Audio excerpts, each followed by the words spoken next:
여러분, 혹시 그런 생각 해보신 적 있으세요? 어떻게 로마 제국의 서슬퍼런 감시 아래에 있던 아주 작은 종교단체가 역사상 가장 영향력 있는 공동체 중 하나로 성장할 수 있었을까요? 오늘 바로 그 비밀, 초대교회를 폭발적으로 성장시킨 4가지 핵심 원리가 담긴 청사진을 한번 들여다보려고 합니다. 자, 시간은 서기 30년경, 장소는 예루살렘입니다. 마침 오순절이라는 큰 축제 기간이라서 도시 전체가 전 세계에서 온 사람들로 북적이고 있었어요. 모든 건 바로 이 시끌벅적한 곳에서 시작됐습니다. 그리고 정말 놀라운 일이 벌어지죠. 단 하루 만에 사도 베드로가 전한 메시지를 듣고 무려 3,000명이나 되는 사람들이 이 새로운 움직임에 동참합니다. 인류 역사상 최초의 교회가 탄생하는 순간이었어요. 여기서 이런 궁금증이 생길 수밖에 없죠. 아니, 어떻게 이 사람들은 그 험난한 환경에서 그냥 살아남은 정도가 아니라 이렇게 폭발적으로 성장할 수 있었을까요? 그 비결은요, 돈이나 권력이 아니었습니다. 아주 단순하지만 굉장히 강력한 하나의 청사진에 있었어요. 그럼 지금부터 사도행전 기록에 근거해서 그들의 성공 청사진을 하나씩 열어보겠습니다. 이 공동체를 이렇게 강력하게 만든 4가지 핵심 원리가 대체 뭐였는지 같이 한번 살펴보시죠. 우선 이들이 어떤 세상에 살았는지부터 이해해야 합니다.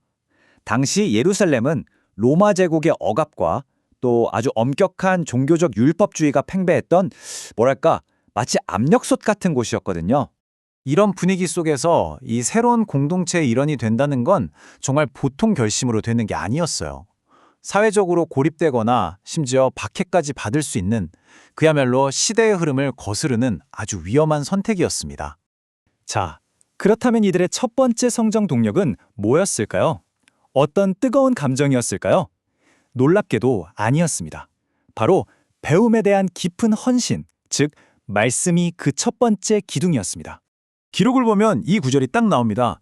사도의 가르침을 받아, 이게 무슨 뜻이냐면 이들의 최우선 순위는 예수의 삶과 죽음 그리고 부활이 어떤 의미인지 그 가르침을 제대로 배우고 이해하는 데 있었다는 거죠. 사실 여기에는 아주 흥미로운 역사적 평행 이론이 있어요. 오래전 학자 에스라가 하나님의 말씀을 가르쳐서 정체성을 잃고 무너졌던 민족을 다시 일으켜 세웠던 것처럼 사도들 역시 이 말씀이라는 단단한 반석 위에 교회를 세우기 시작한 겁니다. 이렇게 말씀이라는 단단한 기초가 놓이니까 그 위에 두 번째 원리가 아름답게 꼽힐 수 있었습니다. 바로 우리가 아는 것과는 차원이 다른 아주 급진적인 형태의 공동체, 교제였죠. 이들에겐 이 교제를 표현하는 특별한 단어가 있었습니다. 바로 그리스어인 코이노니아인데요. 이건 그냥 만나서 밥 먹고 차 마시는 그런 사교 모임이 아니에요. 서로의 삶과 가진 것을 깊이 나누는 영적인 연합 그 자체를 의미했습니다. 그 차이가 정말 엄청나죠. 한쪽은 그냥 가벼운 관계지만 코이노니아는 완전히 달랐습니다. 자기중심적인 삶에서 벗어나서 서로의 필요를 채워주기 위해 자기 재산을 팔아서 나눌 정도로 정말 모든 걸 공유하는 깊은 영적 가족이었던 거죠. 이 코이노니아 정신을 삶으로 완벽하게 보여준 사람이 있었는데요. 바로 바나바라는 인물입니다. 이름 뜻 자체가 격려의 아들인데 그는 초기 공동체에서 정말 중요한 역할을 했습니다. 보세요. 그는 공동체를 위해 자기 땅을 팔았고 모두가 두려워하던 사울, 그러니까 나중에 사도 바울을 믿어주고 소개해줬어요. 이렇게 재산을 나누고 신뢰를 쌓아주는 행동이야말로 살아있는 코이노니아였고 이게 공동체 전체를 훨씬 더 끈끈하게 만들었습니다. 자, 말씀이 기초였고 교제가 그 구조였다면 이 모든 것을 움직이게 한 에너지원은 무엇이었을까요? 바로 세 번째 원리, 기도였습니다. 성경은 그들이 오로지 기도하기를 힘썼다고 말해요. 여기서 오로지 힘썼다는 표현이 중요합니다. 기도는 그냥 시간 날 때 하는 부가 활동이 아니었어요. 말씀과 교제처럼 이 공동체를 지탱하는 아주 핵심적인 습관이었던 겁니다.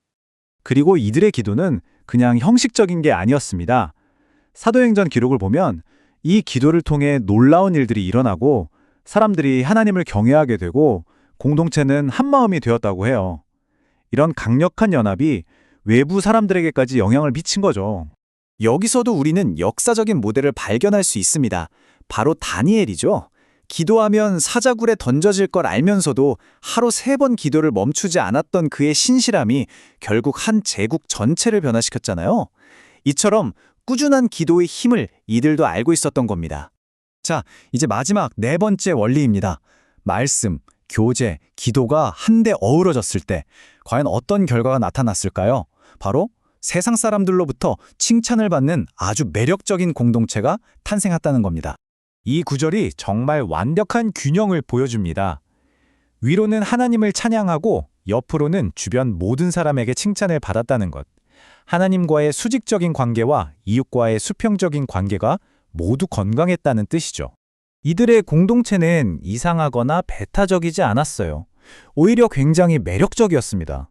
주변 사람들이 볼 때 그들의 삶에 깃든 기쁨과 너그러움, 진실함이 너무나 인상 깊어서 대체 저 사람들의 저 힘은 어디서 나오는 걸까? 궁금하게 만들었던 거죠.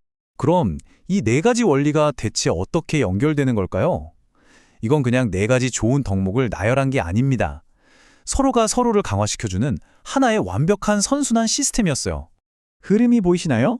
먼저 진리를 말씀에 배워서 기초를 단단히 하고 그 배운 대로 서로의 삶을 깊이 나누는 코이노니아를 실천합니다. 그렇게 하나된 공동체가 함께 기도할 때 강력한 힘이 생기고 결국 그들의 변화된 삶 자체가 세상의 매력적인 메시지가 되어 더 많은 사람들을 이끌게 되는 거죠. 이것이 바로 초대교회의 숨겨진 성장 엔진이었습니다. 이 이야기는 오늘을 사는 우리에게 중요한 질문을 던집니다. 우리가 속한 공동체, 그게 직장이든 이웃이든 어떤 모임이든 간에 우리는 과연 어떤 청사진 위에 우리의 관계와 문화를 세워가고 있을까요? 한번 생각해 볼 문제입니다.